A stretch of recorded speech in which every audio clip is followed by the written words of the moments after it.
Hujan es disertai angin kencang dan petir melanda sejumlah wilayah di Kabupaten Bekasi, Jawa Barat pada hari Minggu. Warga pun dibuat heboh oleh fenomena alam tersebut.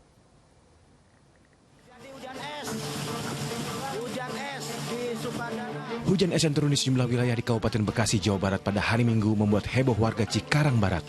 Beberapa warga antusias memungut dan mengumpulkan butiran es sebesar kelereng yang jatuh dari langit.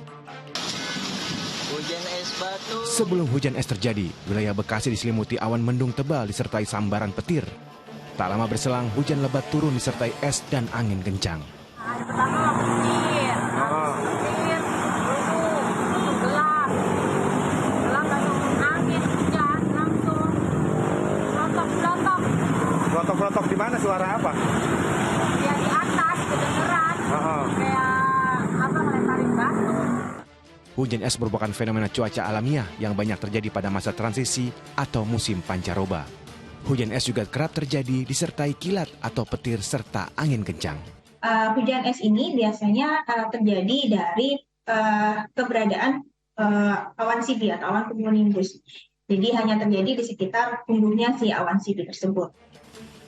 Dari data sementara, fenomena hujan es di Kabupaten Bekasi tidak menimbulkan korban maupun kerusakan. Tim Liputan melaporkan.